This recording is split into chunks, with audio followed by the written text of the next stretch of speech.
الحمد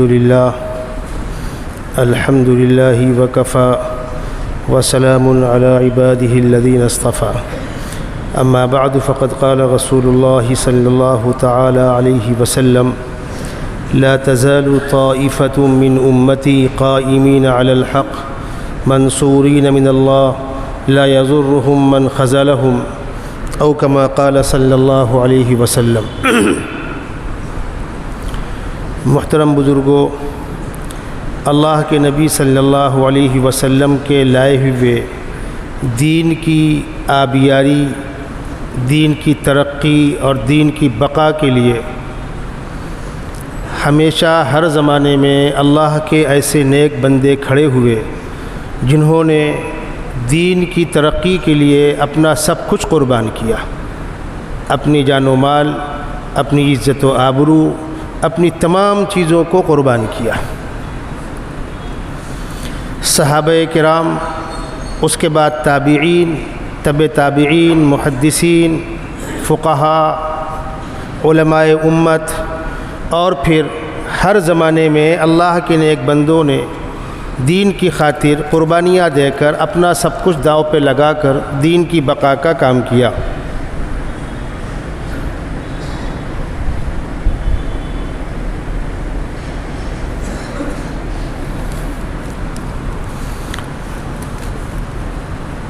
ہمارے ملک ہندوستان کے اندر اللہ کے جن نیک بندوں نے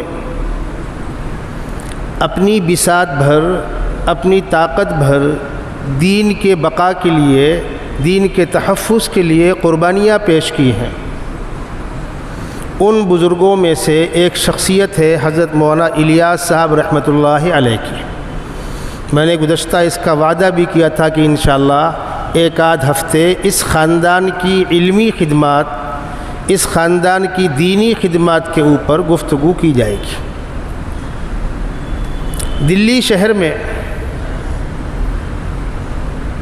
1857 سے پہلے مسلم بادشاہوں کا دور ہے۔ 1857 کی جنگ بھی بہادر شاہ ظفر مسلم بادشاہ کی قیادت میں لڑی گئی۔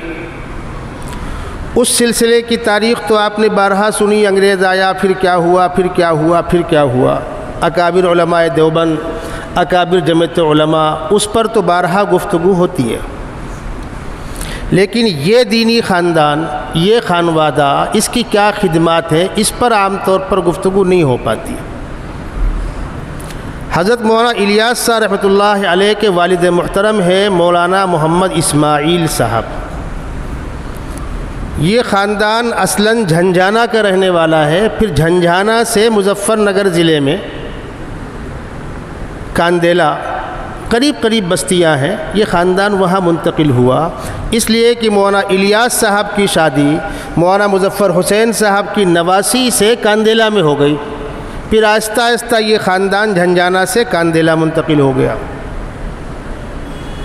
مولانا اسماعیل صاحب اپنے وقت کے بڑے عالم تھے، صوفی تھے، بزرگ تھے، اور دلی میں ایک بڑے نواب قسم کے ایک صاحب تھے مرزا الہی بخش، یہ بہادر شاہ ظفر کے سمدھی تھے۔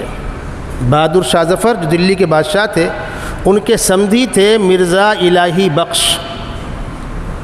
مولانا اسماعیل صاحب شہر دلی میں رہ کر کے مرزا الہی بخش صاحب کے گھر کے بچوں کو پڑھاتے تھے اور وہیں رہتے تھے۔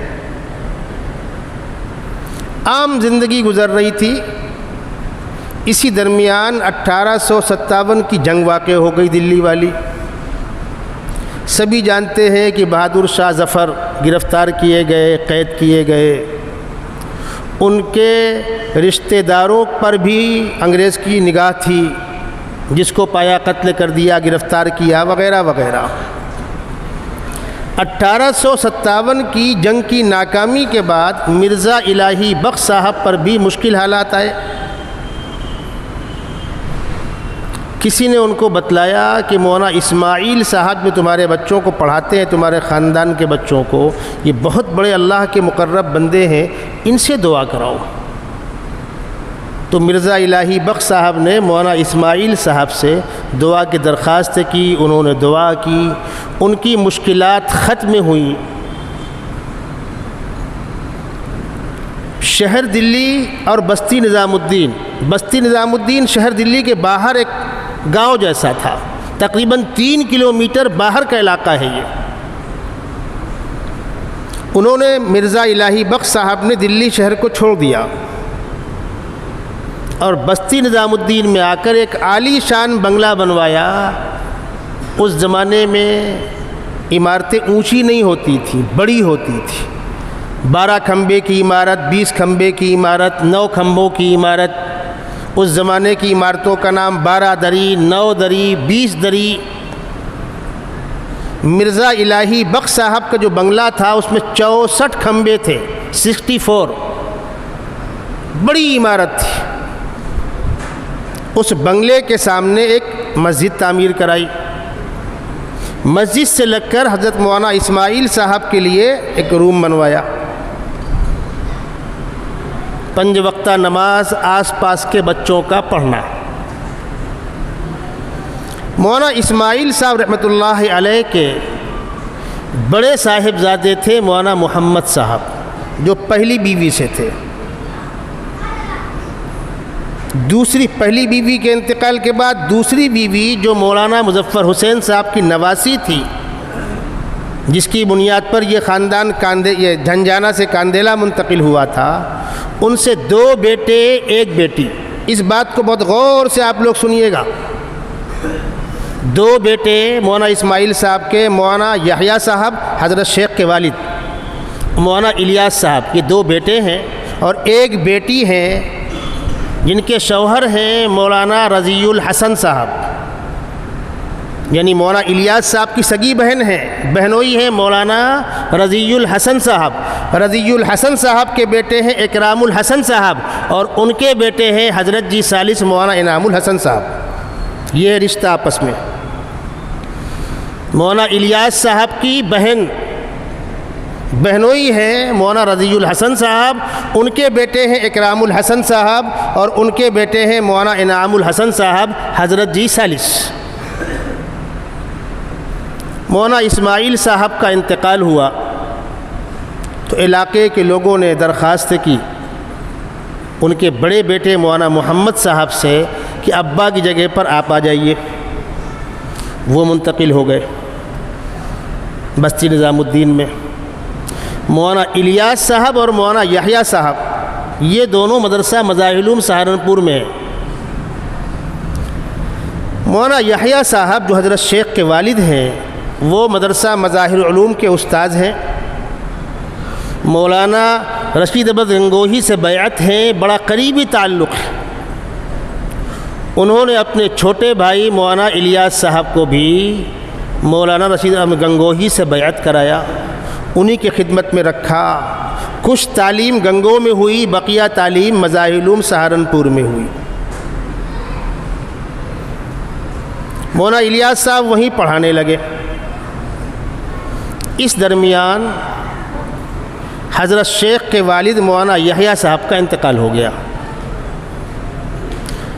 2 سال کے بعد، یعنی کہاں نہیں آ رہی؟ اب کیا کر سکتے ہیں اس وقت؟ ابھی کچھ نہیں کر سکتے۔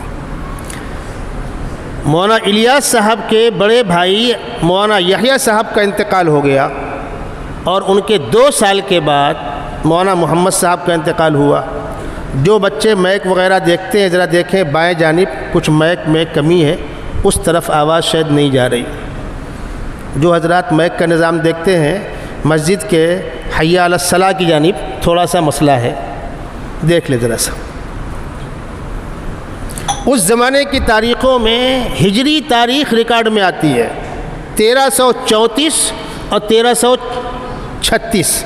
1334 میں مولانا یحییٰ صاحب کا انتقال ہوا حضرت شیخ کے والد کا، اور 1336 میں مولانا محمد صاحب کا انتقال ہوا جو بنگلے والی مسجد میں امامت کر رہے تھے۔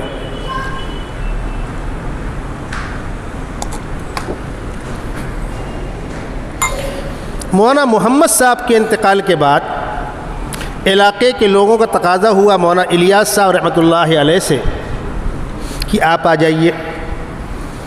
ایک طرف ادارہ ہے مدرسہ مداحلوم سہارنپور ہے جو علمی درسگاہ ہے، اونچی مسند ہے، عزت ہے، شہرت ہے، سب کچھ ہے، اور ایک طرف جا کر وہاں گمنامی میں ایک مسجد میں امامت کرنا ہے۔ بہرحال بڑوں کی رائے ہوئی، چلے گئے۔ اب 1336 سے لے کر کے 1344 تک ادھر کام کر رہے ہیں۔ پہلا سفر حج ہوا ہے 1344 میں، اکابر کے ساتھ حج کرنے گئے، مکۃ المکرمہ، مدینۃ المنورہ۔ سفر حج حضرت مولانا الیاس صاحب کے 4 ہیں، میں آپ کو حوالے کے ساتھ بتلا دیتا ہوں چونکہ تقریر ریکارڈ میں آ رہی ہے۔ پہلا سفر حج 1333 میں ہوا ہے، دوسرا سفر حج جو ہے وہ 1344 ہجری میں ہوا ہے۔ اس دوسرے سفر حج میں مولانا خلیل احمد صاحب امبیٹوی نور اللہ مرقدہ آپ کے ساتھ ہیں۔ یہ مولانا خلیل صاحب کون ہیں؟ اس کو سمجھیے۔ حضرت شیخ مولانا زکریا صاحب کے استاذ ہیں، مربی ہیں، پیر و مرشد ہیں، اور مولانا خلیل احمد صاحب نے جو علمی خدمات انجام دی ہیں، خاص طور پر ابو داود کی شرح بذل المجہود بہت مشہور شرح ہے فن حدیث میں، وہ مولانا خلیل احمد صاحب کے ساتھ حضرت شیخ نے 10 سال کی محنت سے، 10 سال کی عرق ریزی سے وہ کتاب مرتب کرائی ہے۔ مولانا خلیل احمد صاحب امبیٹوی 1344 ہجری میں حج کرنے جا رہے ہیں، مولانا الیاس صاحب ان کے ساتھ حج کرنے گئے۔ اس زمانے میں پانی کے جہاز سے سفر ہوتے تھے، آگے پیچھے بھی ہوتا تھا، بہت بھیڑ نہیں ہوتی تھی۔ جس طریقے سے آپ ٹرین میں آگے پیچھے ٹکٹ کر لیتے ہیں اس زمانے میں ہوتا تھا۔ مکۃ المکرمہ، مدینۃ المنورہ، مدینہ منورہ پہنچنے کے بعد مولانا خلیل احمد صاحب کے ساتھیوں نے بتلایا مولانا سے کہ مولوی الیاس جانے کو تیار نہیں ہے، کیا کرنا، ان کو چھوڑ دیں یا انتظار کریں؟ تو انہوں نے فرمایا میری رائے یہ ہے کہ تھوڑا انتظار کر لو۔ ادھر مولانا الیاس صاحب کی حالت بہت بے چینی اور بے قراری کی ہے۔ روضہ اقدس کے پاس بیٹھنا، مراقبہ کرنا، درود شریف پڑھنا جو اکابر کا معمول تھا۔ ان کو خواب میں یہ بات بتلائی گئی کہ تم لوٹ کر وہیں جاؤ، یہاں مت رکو، لوٹ کر وہیں جاؤ، جاؤ تم سے اللہ کوئی کام لے گا۔ اب ان کے لیے اور بڑی مشکل کہ مجھ جیسے آدمی سے کیا کام ہوگا۔ اور یہ بات آپ کو بتلا دوں کہ مولانا الیاس صاحب رحمۃ اللہ علیہ کمزور بدن کے تھے، بہت جفاکش اور محنتی نہیں تھے، قد بھی متوسط تھا، زبان میں لکنت تھی، تھوڑا تھوڑا اٹک کے بات کرتے تھے، اور اپنا لکھنے پڑھنے کے کام میں لگے رہتے تھے، عبادات میں لگے رہتے تھے، جفاکشی اور محنت ان سے نہیں ہوتی تھی۔ اس پر آپ کو واقعہ سناؤں۔ حضرت شیخ کے والد مولانا یحییٰ صاحب کا کتابوں کا مکتبہ تھا، کتابوں کی دکان، مکتبہ یحیویہ، آج بھی ہے سہارنپور میں مکتبہ یحیویہ۔ اس مکتبے کے اندر حضرت شیخ کی لکھی ہوئی کتابیں چھپتی تھیں، بزرگوں کی تصنیفات چھپتی تھیں۔ تو اس زمانے میں لکھنا بھی قلم سے ہوتا تھا، اس کو چیک کرنا بھی ذرا مشکل کام ہوتا تھا، پروف ریڈنگ، پھر اس میں کچھ کمی زیادتی کرنا ہو تو مشکل کام ہوتا تھا۔ آج تو کمپیوٹر میں آپ نے آن کیا، کچھ نکالنا ہے تو نکال دو، کچھ ڈالنا ہے ڈال دو۔ جو لوگ کرتے ہیں وہ جانتے ہیں پروف ریڈنگ کتنا آسان ہو گیا۔ حضرت شیخ کے والد مولانا زکریا صاحب، حضرت شیخ کے والد مولانا یحییٰ صاحب نے مولانا الیاس صاحب کے ذمے یہ کام لگایا تھا کہ تم فرصت کے اوقات میں میرے کتب خانے میں، مکتبے میں آ کر بیٹھ کر کچھ کتابیں لگا دیا کرو اور کچھ چیک کر لیا کرو۔ یہ وہاں جاتے نہیں تھے، کبھی گئے کبھی نہیں گئے، تو کتب خانے کے منیجر نے مولانا یحییٰ صاحب سے شکایت کی. پہلے ان کو ڈانٹا مولانا الیاس صاحب کو، تم کام نہیں کرتے ہو، تم کو جو کام بتلایا گیا وہ کام نہیں کرتے ہو. اور اس کے بعد جب یہ آئے تو ان کو ڈانٹا. مولانا یحییٰ صاحب کو بتلایا کہ یہ آپ کا چھوٹا بھائی جو ہے کسی کام کا نہیں ہے، آتا ہی نہیں ہے. انہوں نے کیا جواب دیا وہ سنیے. انہوں نے فرمایا میں بھی اس بات کو دیکھتا ہوں لیکن میں کبھی کچھ نہیں کہتا، اور تم بھی میرے اس بھائی کو کچھ مت کہا کرو. میرا یقین ہے کہ اللہ تعالیٰ مجھ کو روزی اس کے طفیل دیتا ہے. جو کر دے نہ کرے اس کے اوپر دباؤ مت ڈالو، اس لیے کہ اس کا مزاج ہی ایسا ہے، خاموش مزاج، لکھتے پڑھتے رہنا، عبادت میں لگا رہنا. پبلک لائف اور عوامی زندگی سے کوئی سابقہ نہیں تھا، محنت، جفاکشی، ان چیزوں سے سابقہ نہیں تھا. جب مدینہ منورہ میں ان کو حضور اقدس صلی اللہ علیہ وسلم کی جانب سے یہ اشارہ مل رہا ہے کہ تم واپس ہندوستان جاؤ، یہاں مت رکو، تو یہ اور بے قرار ہوئے. وہاں کے بزرگوں سے تذکرہ کیا. یہ مسئلہ بہت اہم ہے، بہت سے لوگ اس کو قبول نہیں کریں گے، اعتراض کریں گے، کچھ بھی آپ لوگ پھینکتے رہتے، اس لیے میں حوالہ دے رہا ہوں. حضرت شیخ کی کتاب ہے ثقالۃ القلوب. صوفی اقبال صاحب جو حضرت شیخ کے خادم خاص ہیں وہ اس کے مرتب ہیں. وہ لکھتے ہیں کہ حضرت شیخ نے فرمایا کہ چچا جان، یہ الفاظ ہیں، چچا جان، مولانا الیاس صاحب کو حضرت شیخ چچا جان کہا کرتے تھے. چچا جان جب مدینہ منورہ میں بہت بے قرار تھے کہ مجھ کو واپس ہندوستان جانے کا حکم ہو رہا ہے، مجھ سے کیا ہوگا، میں کمزور ہوں، لاغر ہوں، ناتواں ہوں. تو اس وقت مدینہ منورہ میں شیخ الاسلام مولانا حسین احمد مدنی نور اللہ مرقدہ کے بڑے بھائی مولانا سید احمد صاحب سے ملاقات ہوئی. انہوں نے کہا مولوی الیاس تم سے کیا کہا گیا ہے؟ انہوں نے کہا مجھ سے کہا گیا ہے واپس جاؤ، تم سے کام لیا جائے گا. تو کہا پھر کیوں پریشان ہوتے ہو؟ جس نے کہا ہے لیا جائے گا، اسباب بھی فراہم اللہ کرے گا، جاؤ فکر مت کرو. لوٹ کر آ گئے.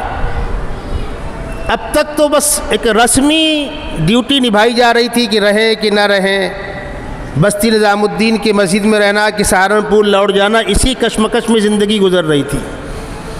اب 1344 ہجری کے سفر حج کے بعد جب لوٹ کر ہندوستان آئے، اب یہ طے کیا کہ کام کرنا ہے. اب چونکہ وہ علاقہ میوات سے قریب ہے، میواتی قوم دلی میں آتی تھی، نظام الدین میں آتی تھی، عجیب بددینی کا ماحول تھا. یعنی مسلمانوں کے نام بھی غیر اسلامی نام ہوا کرتے، فلاں سنگھ فلاں سنگھ فلاں سنگھ، ایسے ایسے نام ہوا کرتے تھے. حضرت نے کام شروع کیا. اب یہ بات اچھی طرح آپ لوگ غور سے سن لیں کہ مولانا الیاس صاحب رحمۃ اللہ علیہ حضرت مولانا رشید احمد گنگوہی کے خاص شاگرد ہیں، حضرت شیخ الہند کے شاگرد ہیں. دارالعلوم دیوبند میں رہ کر کے حضرت شیخ الہند سے مولانا الیاس صاحب نے بخاری اور ترمذی پڑھی ہے. اور حضرت شیخ الہند جنگ آزادی کے اولین مجاہد تھے. وہ درسگاہ میں اپنے بچوں سے عہد لیا کرتے تھے کہ بیٹو بتلاؤ، دین کے راستے میں جام شہادت نوش کرتے ہوئے دین کی خدمت کرنے کو کون تیار ہے؟ ضرورت پڑے گی جان کا نذرانہ پیش کریں گے. تو ان کے شاگرد حضرت شیخ الہند کے ہاتھ پر آ کر بیعت کرتے تھے کہ ہم تیار ہیں، ہم تیار ہیں. حضرت شیخ الہند کے جن شاگردوں نے دین کی خدمت کے لیے جان کا نذرانہ پیش کرنے کے لیے بیعت کی تھی، حلف لیا تھا، اس میں مولانا الیاس صاحب بھی ہے. بہرحال جب آ کر بستی نظام الدین میں بیٹھ گئے، کام شروع کیا، تو سیدھی سی بات ہے کہ اس سے پہلے اس کام کی وہ نوعیت سامنے نہیں تھی. دین کی خدمت کے بہت سے ذرائع تھے، کل بھی تھے، آج بھی ہیں. اور ان تمام ذرائع کا حاصل صرف اور صرف ایک ہے، دین سیکھنا، دین پر عمل کرنا، اپنی آخرت بنانا۔ جب مولانا نے کام شروع کیا تو لوگوں کے سمجھ میں کام نہیں آتا تھا، جا کر بزرگوں سے ملے، بات چیت کی، کچھ مطمئن ہوئے، کچھ نے کہا بھائی ہم کو انشراح نہیں ہے، چلتا رہا سلسلہ۔ پھر 1351 میں مولانا الیاس صاحب پھر حج کرنے گئے، پھر 1354 میں پھر حج کرنے گئے۔ جب 1354 میں حج کرنے گئے ہیں تو اپنے بیٹے مولانا یوسف صاحب کو ساتھ میں لے کر گئے اور وہاں عرب شیوخ سے ملاقات کی، ان کو بتلایا، سمجھایا، کسی کے سمجھ میں آیا، کسی کے سمجھ میں نہیں آیا۔ ابھی کام تھوڑا تھوڑا آگے بڑھ رہا تھا۔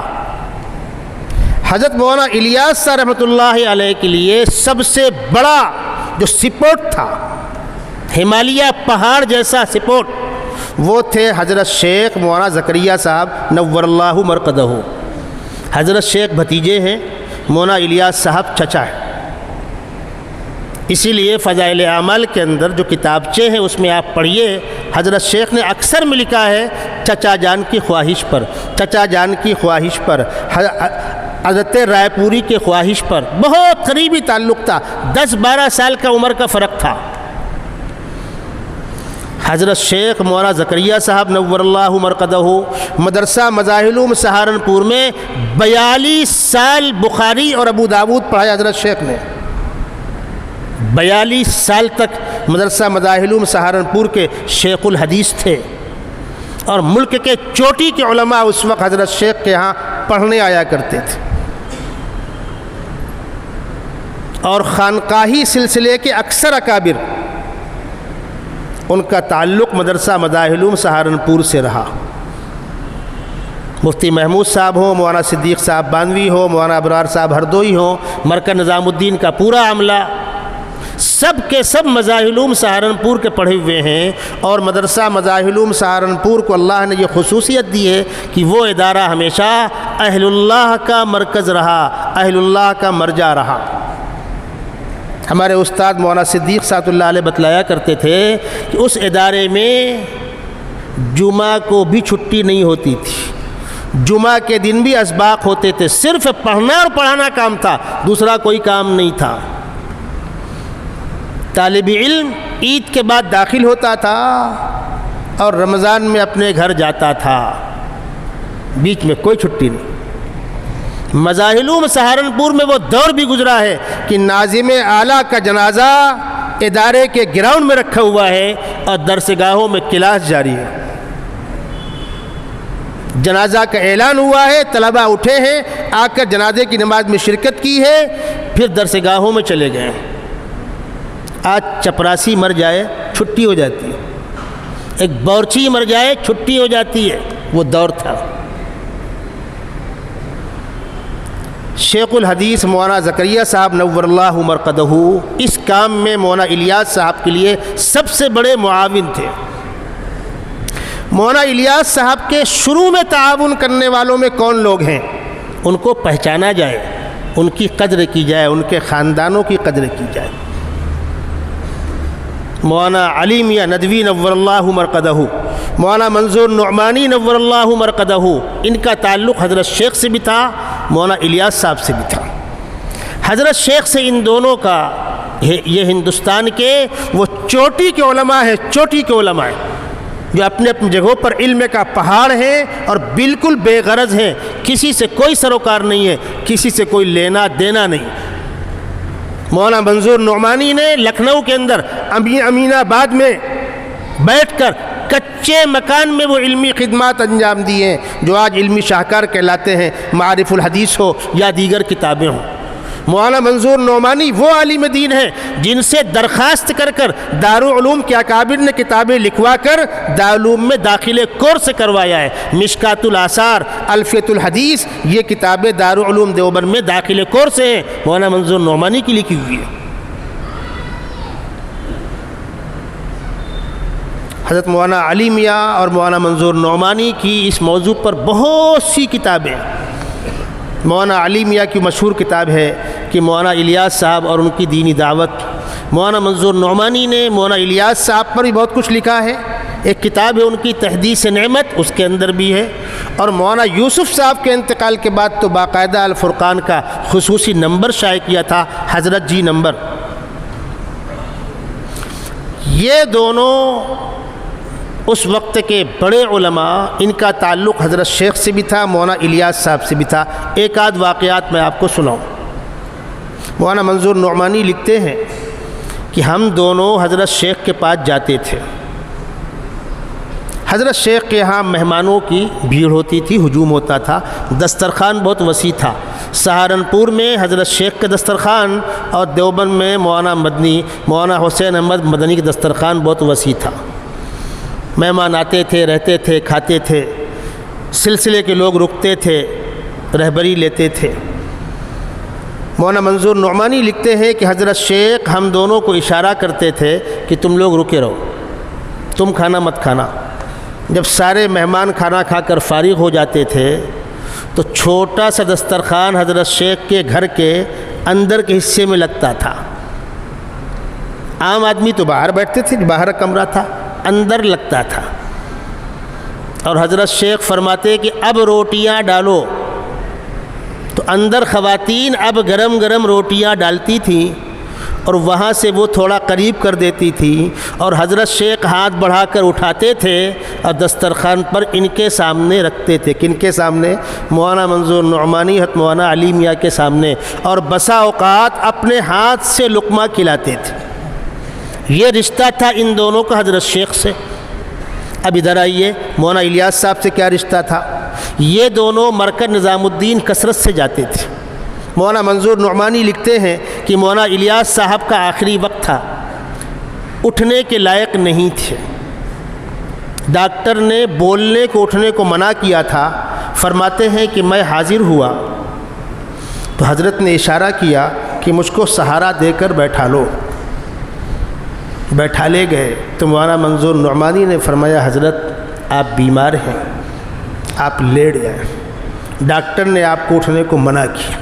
تو مولانا الیاس صاحب کا جواب سن لیجئے. فرمایا مولوی منظور احمد تم ہی لوگوں کا بیمار ڈالا ہوا ہوں، میرے کام میں لگ جاؤ، میں زندگی میں مطمئن ہو کر جاؤں کہ کام آگے چلے گا تو مجھے خوشی ہوگی.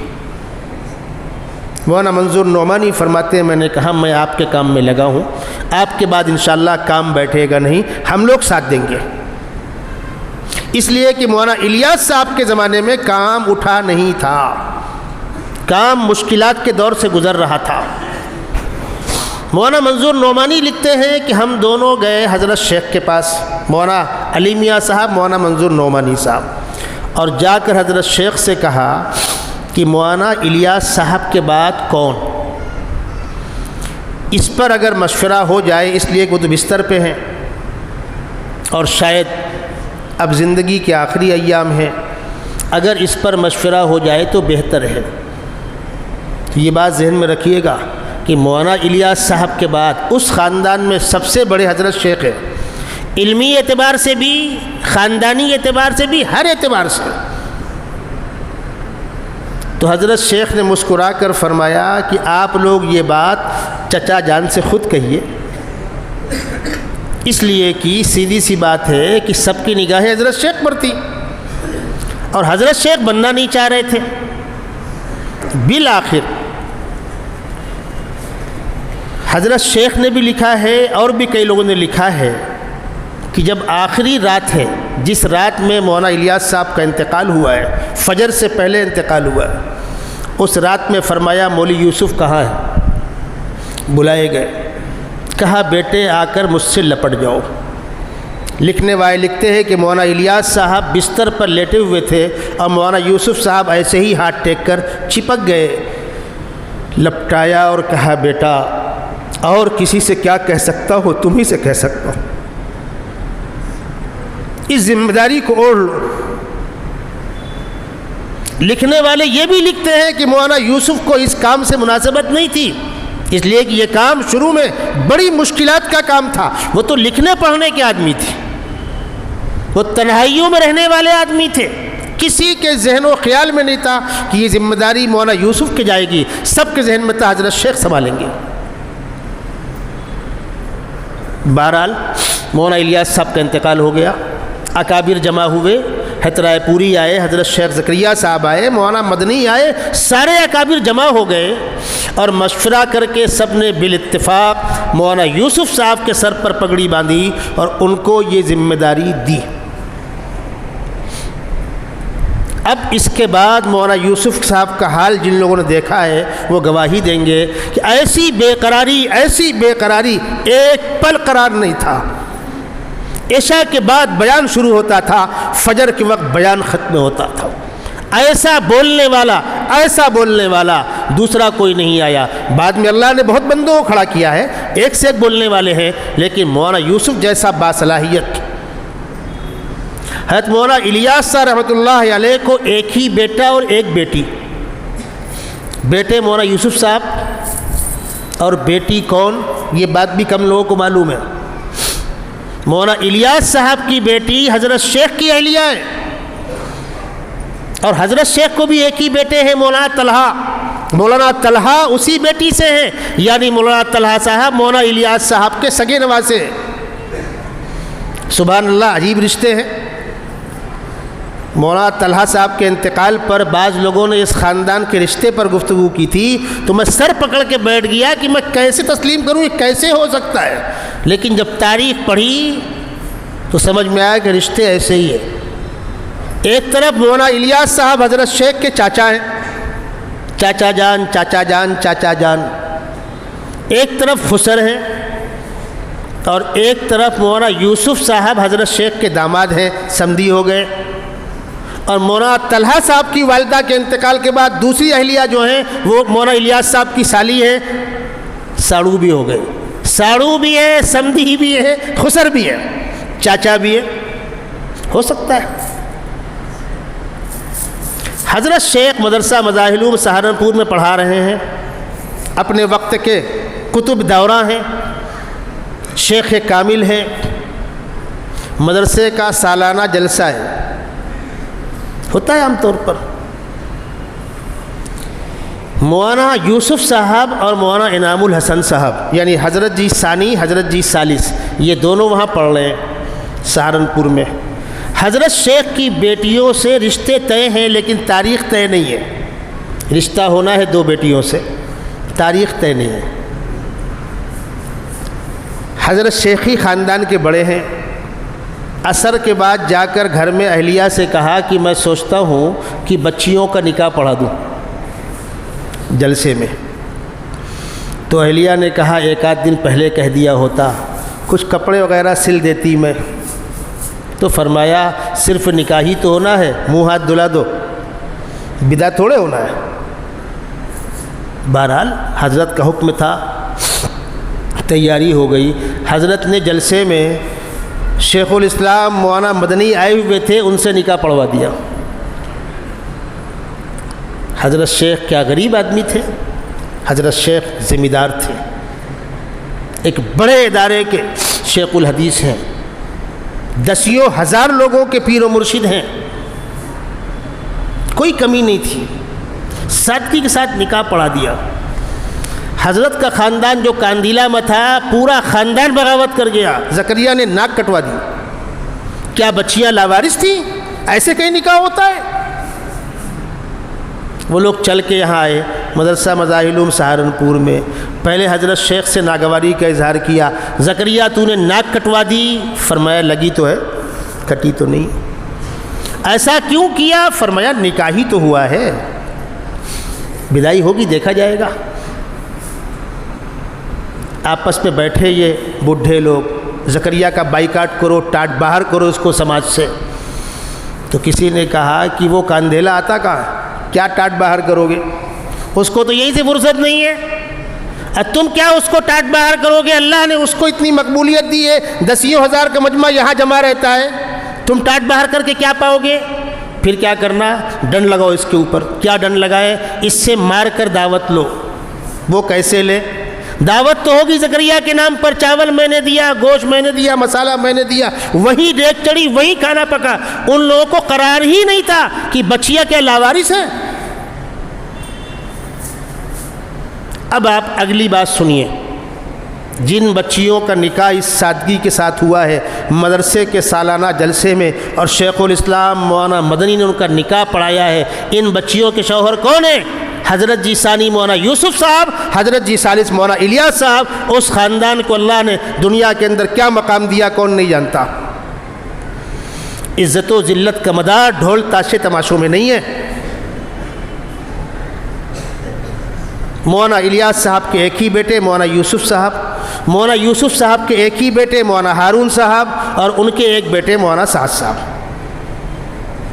حضرت شیخ کے ایک بیٹے مولانا طلحہ صاحب، اب مولانا طلحہ صاحب کی کوئی اولاد نہیں، سلسلہ ختم ہو گیا۔ حضرت شیخ کی بیٹیاں ہیں، حضرت شیخ کی بیٹیاں داماد ہیں۔ مولانا سلمان صاحب مظاہر علوم کے ناظم اعلیٰ بھیونڈی آئے تھے، مسجد اقصیٰ بیان ہوا تھا، حاجی رستم صاحب کے مکان میں کھانا بھی ہوا تھا، ہم سب نے ان کو دیکھا، حضرت شیخ کے وہ داماد تھے۔ اس وقت جو مدرسہ مظاہر علوم سہارنپور کے ناظم اعلیٰ ہیں مولانا عاقل صاحب، وہ حضرت شیخ کے داماد ہیں۔ ابھی مولانا شاہد صاحب کا انتقال ہوا، وہ امین عام تھے مدرسہ مظاہر علوم سہارنپور کے، وہ حضرت شیخ کے نواسے ہیں۔ مولانا شاہد صاحب یہ داماد تھے حضرت جی ثالث مولانا انعام الحسن صاحب کے۔ پھر مولانا زبیر صاحب کے بیٹے مولوی زہیر داماد ہو گئے مولوی شاہد صاحب کے، آپس میں خاندانی رشتے۔ میں یہ وضاحت اس لیے کر رہا ہوں کہ بعض لوگوں کو تفصیلات نہیں معلوم ہے۔ کام آگے بڑھا، دنیا کے اندر کام پھیلا، جتنے اکابر گزرے ہیں ہمارے، جتنے اہل اللہ گزرے ہیں، ان سب کا دعوت کے کام سے لگاؤ، اور دعوت کے کام کی ذمہ داروں کا ان سے لگاؤ۔ ہم نے اپنے بچپن میں دیکھا ہے، کہیں بھی اجتماع ہوتا تھا یو پی کے اندر، میں تو وہیں تھا، یہاں تو میں 90 کے بعد آیا ہوں، کہیں بھی اجتماع ہوتا تھا، اس علاقے کے بزرگ کے پاس چل کر جماعت کے ذمہ داران اکابر، مقامی نہیں، اکابر چل کے آتے تھے اور تفصیلات سے آگاہ کرتے تھے، درخواست کرتے تھے آپ کو بھی تشریف لانا ہے، ان کو تیار کر کے خوشامد کر کے تخت پر لاتے تھے، ان کا بیان ہوتا تھا۔ مفتی محمود صاحب ہوں، مولانا ابرار صاحب ہوں، مولانا صدیق صاحب ہوں، مولانا علی میاں ہوں، مولانا منظور نعمانی ہوں، مولانا عبدالحلیم جون پوری ہو، ان سارے اکابر کے بیانات تخت سے ہوتے تھے۔ وہ سلسلہ برقرار رہنا چاہیے۔ ان اکابر کا انٹرویو ہم لے کہ آپ کا کتنا وقت لگا، غلط، یہ گستاخی ہے۔ ان کا اپنا مقام ہے، یہ عوامی کام ہے، یہ تمام ترتیبیں عوام کے لیے،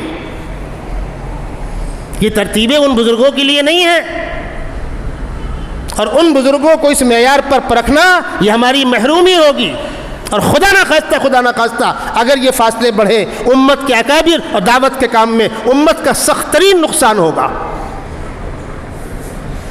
میں نے دیکھا ہے حضرت مولانا صدیق صاحب رحمۃ اللہ علیہ ہمارے استاد ہیں، حضرت دل و جان سے اس کام کی قدر کرتے تھے، لگے رہتے تھے۔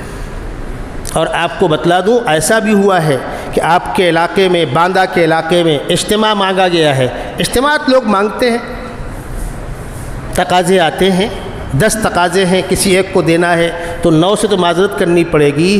حضرت مولانا انعام الحسن صاحب کو جب معلوم ہوتا تھا کہ فلانے علاقے کے اجتماع کے لیے مولانا صدیق صاحب کی سفارش آئی ہوئی ہے، تو تمام تقاضوں کو پیچھے رکھ کر مولانا صدیق صاحب کی سفارش والے تقاضے کو ترجیح دیتے تھے۔ مولانا عبید اللہ بلیاوی باندھا آتے تھے، بیساکھی ہوتی تھی ہاتھ میں، دیکھا ہے میں نے، اکابر چل کے آتے تھے۔ شیخ یونس صاحب مدرسہ مظاہر علوم سہارنپور کے شیخ الحدیث، شیخ یونس صاحب کی شادی نہیں ہوئی، وہ اکیلے تھے۔ ہم نے ان کو جوانی میں بھی دیکھا ہے، جب داڑھی کا ایک بال بھی نہیں پکا تھا، اور بڑھاپا بھی دیکھا ہے۔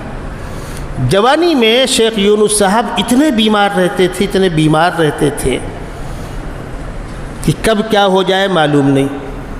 تقریباً 44-45 سال کی عمر کے بعد افاقہ ہوا، بیماریاں تھیں، کچھ سخت قسم کے جادو تھے وغیرہ وغیرہ۔ تقریباً 50 سال کی عمر تھی حضرت کی، میں حاضر خدمت ہوا۔ بہت لحاظ بیچارے کرتے تھے مولانا صدیق صاحب کی نسبت کی وجہ سے۔ خادم سے کہا پھل کاٹ کے لاؤ، چیکو لاؤ، یہ لاؤ وہ لاؤ، کھلایا۔ پوچھتے رہے حالات مولانا صدیق صاحب رحمۃ اللہ علیہ کے۔ تو میں نے ان سے پوچھا حضرت آپ نے شادی کیوں نہیں کی؟ فرمایا بیٹا میری پوری جوانی بیماری میں گزر گئی، کب کیا ہو جائے گا نہیں کہہ سکتے، تو میں کسی سے نکاح کروں بیچاری بیوہ ہو جائے، اس لیے میں نے وہ کام نہیں کیا۔ اب اللہ نے مجھ کو صحت دی ہے، میری عمر 50 سال کی ہو گئی ہے، کبھی سوچتا ہوں سنت ہے شادی کر لوں، مجھ کو اب ضرورت نہیں ہے لیکن سنت کے لیے شادی کر لوں۔ پھر سوچتا ہوں میرا یہ علمی انہماک، ہر وقت لکھنا پڑھنا، وہ شعر ہم نے بچپن میں پڑھا تھا، ہمیں دنیا سے کیا مطلب، مدرسہ ہے وطن اپنا، مریں گے ہم کتابوں پر ورق ہوں گے کفن اپنا۔ اس کی مثال دیکھی ہم نے، علم کا پہاڑ تھے، کہیں نہیں جاتے تھے۔ اور میں نے یہ بات بھی کئی مرتبہ کہی، آج پھر دوہرا رہا ہوں، جو اہل علم ہوتے تھے واقعتاً وہ دیگر کسی بھی جھمیلے میں نہیں پڑتے تھے۔ میں ناظم بن جاؤں، میں صدر مدرس بن جاؤں، میں تعلیمات بن جاؤں، میں فلاں بن جاؤں، وہ ان چکروں میں پڑھتے ہی نہیں تھے۔ ان کا کام صرف پڑھنا اور پڑھانا، صرف پڑھنا اور پڑھانا۔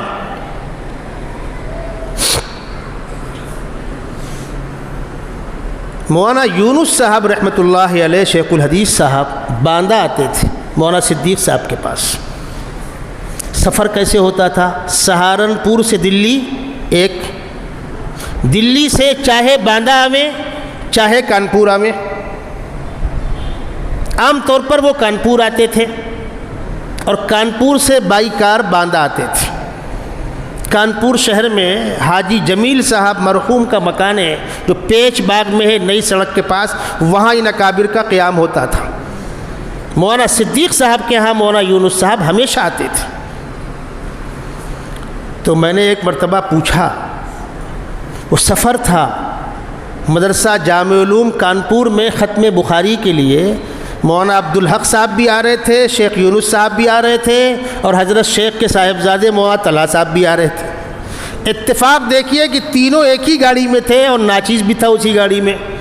تو ہم لوگ حضرت شیخ کی خدمت میں لگے تھے۔ حضرت شیخ کو جب معلوم ہوا کہ مولانا عبدالحق صاحب جا رہے ہیں کانپور، تو کہنے لگے بھائی طلحہ جب مولانا عبدالحق صاحب جا رہے تو میرا کیا کام؟ انہوں نے کہا نہیں بھائی یونس تم بھی چلو۔ کہنے لگے مولوی طلحہ دیکھو سہارنپوری گاڑی سامنے کھڑی ہے، مجھ کو اتر جان دو، بڑی مہربانی ہوگی، مجھے سفر میں انشراح نہیں ہے، مجھ کو سفر سے الجھن ہوتی ہے، مجھ کو لوٹ جانے دو۔ بڑی مشکل سے ان کو سمجھا بجھا کر روکا گیا۔ اس وقت میں نے ان سے پوچھا مولانا یونس صاحب سے کہ باندہ کا سفر بہت تکلیف دہ ہوتا ہے، آپ وہاں کیسے آ جاتے ہیں؟ جواب سنیے گا۔ فرمایا بیٹا وہ سفر عاشقانہ ہوتا ہے، وہ سفر عاشقانہ ہوتا ہے۔ میرا ایک دوست وہاں رہتا ہے، اس کو دیکھنے اور ملنے جاتا ہوں مولانا صدیق صاحب بانوی کے پاس۔ یہ اکابر ایک دوسرے کے مقام کو پہچانتے تھے۔ آج ہم انچی ٹیپ سے ناپ رہے ہیں بیٹھ کر کے، یہ اکابر ایک دوسرے کو پہچانتے تھے ایک دوسرے کے مقام سے۔ جس وقت مولانا صدیق صاحب کا انتقال ہوا ہے، حضرت شیخ درس دے رہے تھے، جیسے ہی اطلاع ملی زار و قطار ہونے لگے، بولے بچوں قیامت آ گئی، بچوں قیامت آ گئی، ملک ویران ہو گیا، اب میں اپنا غم کس سے کہوں گا، اپنا غم کس سے کہوں گا۔ گجرات میں مفتی احمد خانپوری شیخ الحدیث جامع تعلیم الدین ڈھابیل، وہی بہت اونچے مقام کے بزرگوں میں سے ہیں، خاموش مزاج یکسو آدمی ہیں، بے تکلف کہہ رہا ہوں صوبہ گجرات میں سب سے با اثر شخصیت، جو چاہتے کر ڈالتے ہیں، ان کے اشارے پر اسکول مدرسے کالج جو چاہتے بن جاتے ہیں۔ لیکن وہی سادی زندگی، اسی حال میں مست۔ مولانا صدیق صاحب کے انتقال کے بعد وہ اپنے شاگرد سے کہہ رہے تھے کہ بیٹا اپنا دکھ ہم جا کر بیان کر لیا کرتے تھے، اب کہاں جائیں گے، کس سے کہیں گے؟ یہ وہ لوگ ہیں اس علاقے میں۔ شیخ الاسلام مولانا مدنی ان کے کام کا انداز دوسرا، تھانہ بھون میں حضرت تھانوی ان کے کام کا انداز دوسرا، مرکز نظام الدین میں مولانا الیاس صاحب کام کے انداز دوسرا، اور بعض لوگ نیچے والے ان میں تقابل کرتے ہیں۔ کیا تعلقات تھے معلوم ہے؟ آپس میں کیا تعلقات تھے؟ حضرت مولانا اشرف علی تھانوی عمر میں بڑے ہیں اور بہت سی خصوصیات کے حامل ہیں، اور شیخ الاسلام مولانا مدنی چھوٹے عمر میں، وہ جنگ آزادی سے دور رہنا پسند کرتے ہیں اور یہ جنگ آزادی میں سب کچھ قربان کرنا پسند کرتے ہیں۔ شیخ الاسلام مولانا مدنی تھانہ بھون گئے مولانا اشرف علی تھانوی کی خانقاہ میں۔ ان کے ہاں اصول تھا، باہر بورڈ لگا ہوا تھا، رات میں 10 بجے کے بعد جو آئے گا وہ اندر نہیں آئے گا، ٹھیک ہے، بزرگوں کا نظام ہے۔ مولانا مدنی گئے، بورڈ دیکھا، باہر تخت میں لیٹ گئے، سردی کی رات تھی۔ تھانوی تہجد میں اٹھے، دیکھا ارے حسین احمد تم کب آئے؟ کہا رات میں آیا تھا۔ تو اندر کیوں نہیں آ گئے؟ فرمایا بورڈ پہ لکھا ہوا ہے۔ کہا حسین احمد یہ اصول تم جیسوں کے لیے نہیں ہے، یہ اصول تم جیسوں کے لیے نہیں ہے، جس کی پوری زندگی ملت کی خدمت کے لیے وقف ہے، اس کے لیے میری خانقاہ میں کوئی اصول نہیں۔ حسین احمد مجھ کو بہت دکھ ہوا، تم نے مجھ کو رات میں جگا لیا ہوتا مجھے اچھا لگتا، اور خانقاہ کے خدام کو بلایا، مولوی حسین احمد کے لیے میرے خانقاہ میں کوئی اصول نہیں ہے، جب آئیں اسی وقت ملاؤ۔ اس کے بعد فرمایا مولوی حسین احمد میرا دل چاہتا ہے میں تمہارے سر پر پگڑی باندھ دوں۔ فرمایا باندھ دیجئے۔ کپڑا منگایا گیا تو وہ بوسکی کا کپڑا تھا، مکس کاٹن اور سوئس کاٹن جو ہوتا ہے آپ کے نا، بوسکی پہلے ہوا کرتی تھی۔ فرمایا حضرت ایک درخواست ہے، بولو۔ ہم لوگ بوسکی استعمال نہیں کرتے، ہم کھادی استعمال کرتے۔ اچھا رکو، بازار بھیج کر کے کوری ململ منگایا آپ نے، اس کے بعد پگڑی باندھی۔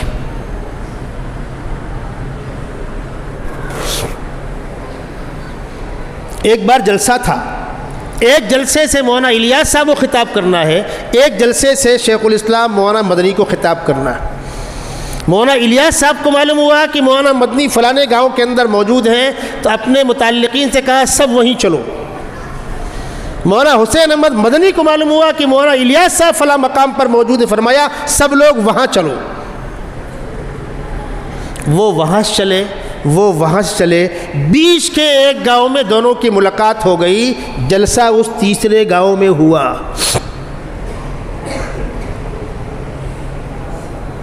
ان اللہ کے بندوں نے یہ کام شروع کیا، مقصد، اس مقصد پہ آ جائیے۔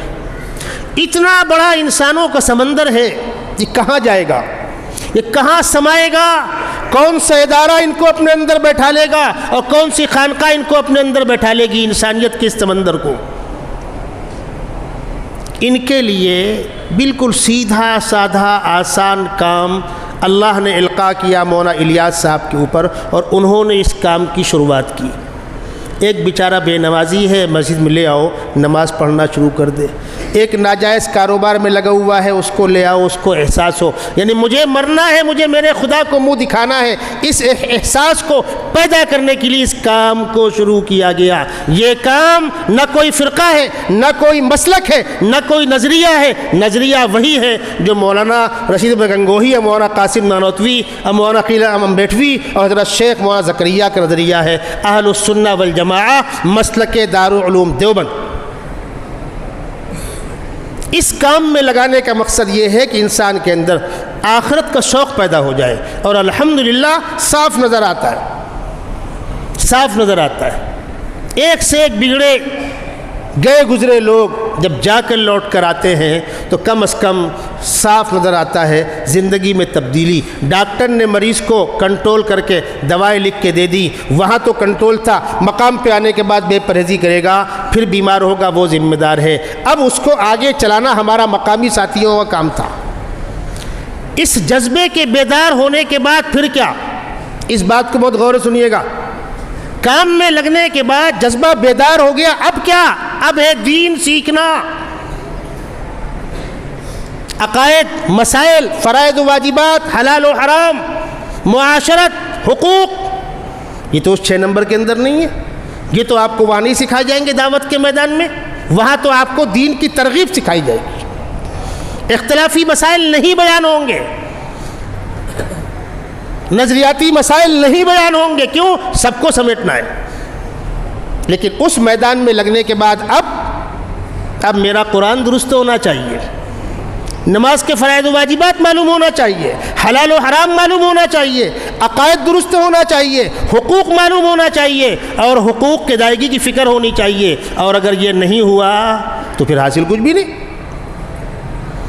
میرے پیر میں فریکچر ہو گیا، ہڈی ٹوٹ گئی، ڈاکٹر کے یہاں گیا، ڈاکٹر نے ایکس رے رپورٹ نکالی، مجھ کو دکھا دیا آپ کی ہڈی ٹوٹی ہوئی ہے۔ اب میں کیا کروں گا؟ اب میں علاج کی فکر کروں گا۔ جہاں ایکس رے ہوا ہے وہاں علاج تو نہیں ہوگا، ایکس رے مشین جہاں لگی ہے وہاں علاج نہیں ہوگا، علاج کہاں ہوگا؟ ڈاکٹر بیٹھا ہوا ہے تو وہاں جاؤ۔ اور اگر میں صرف ایکس رے نکال کے بیٹھ جاؤں کیا ہڈی میری ٹوٹی ہے تو کیا ہوگا؟ مجھے مرنا ہے، خدا کو منہ دکھانا ہے، یہ احساس بیدار ہو گیا۔ اب اگلی منزل، اب میں دین سیکھوں۔ اور دین کس کا نام ہے؟ دین اس کا نام ہے جو قرآن سے ثابت ہے، دین اس کا نام ہے جو حدیث سے ثابت ہے، اور دین اس کا نام ہے سیدنا محمد رسول اللہ صلی اللہ علیہ وسلم کی زندگی، صحابہ، خلفاء، محدثین، مفکرین، فقہاء، ان سے ثابت ہے۔ اور الحمدللہ ثم الحمدللہ جن ساتھیوں نے اس طرز پر زندگی کے اندر تبدیلیاں کی ہیں، سبحان اللہ کیا کہنا، عالمی پیمانے پر اس کام سے انقلاب برپا ہوا۔ میں کلیان میں کھڑا ہوا تھا، ٹرین گزری، گارڈ صاحب داڑھی اور ٹوپی لگائے ہوئے تھے، میں نے کہا کہو تو میں قسم کھا کر کہہ دوں یہ دعوت کا ساتھی ہے۔ آپ جائیے بھساول کے اندر باقاعدہ جماعت ہوتی ہے، پلیٹ فارم پر جماعت ہوتی ہے، قلی اور ٹی ٹی جماعت کرتے ہیں۔ آپ چلیے منماڑ میں، دیکھیے منظر، ملک کے مختلف علاقوں کے اندر اس کام سے لگے ہوئے ساتھیوں میں جنہوں نے واقعتاً اپنے اندر تبدیلی پیدا کی ہے، سبحان اللہ کیا کہنے۔ لیکن اگر وہ تبدیلیاں نہ آئیں اور ہم صرف ایک سے رپورٹ نکال کر بیٹھے رہے تو میرے بزرگوں مسئلہ قابل غور ہے۔ حضرت مولانا الیاس رحمۃ اللہ علیہ نے، حضرت مولانا یوسف صاحب نے، حضرت شیخ نے اس امت کے اندر جو تبدیلی کی کوشش کی تھی اور جو انقلاب برپا کیا تھا، اور بعد کے لوگوں نے اسی کام کو سنبھالا اور آگے بڑھایا، اور پروردگار قیامت تک اس کام کو اور آگے بڑھاتا رہے، اور پوری امت کے ہر فرد کے اندر یہ تقاضا اور یہ فکر اور یہ درد منتقل ہو۔ مولانا یوسف صاحب کی بے قراری اور بے چینی، راتوں میں سوتے نہیں تھے۔ قریب میں مقبرہ ہمایوں ہے، کبھی کبھی رات میں وہاں چلے جاتے تھے اور ٹہلتے تھے اور کہتے تھے شب وصل سوئے کٹے ہے، شب ہجر روئے کٹے ہے، میری شب یہ کیسی شب ہے یا رب، نہ سوئے کٹے ہے نہ روئے کٹے۔ ایک شخص نامراد ہوا وہ رو کر گزار دیتا ہے، ایک شخص بامراد ہوا وہ خوشی کے ساتھ گزار دیتا ہے۔ وہ کہہ رہے ہیں شب وصل سوئے کٹے ہے اور شب ہجر روئے کٹے ہے، میری شب یہ کیسی شب ہے یا رب، نہ سوئے کٹے ہے نہ روئے کٹے ہے۔ انشاءاللہ اگلی ملاقاتوں پر اسی خاندان کی علمی خدمات پر، حضرت شیخ کے علمی کارنامے کیا ہے، مظاہر سہارنپور کے اکابر کے علمی کارنامے کیا ہے، انشاءاللہ ایک آدھ جمعہ اور بیان ہوگا تاکہ پوری تفصیلات سامنے آ جائیں۔ اللہ تبارک و تعالیٰ ان بزرگوں کی قبروں کو نور سے منور فرمائے جن کی کوششوں سے یہ کام شروع ہوا، اس خانوادے کو عزت نصیب فرمائے جس خانوادے کے اکابر نے اپنی جان و مال اور سب کچھ دین کی خدمت کے لیے قربان کیا۔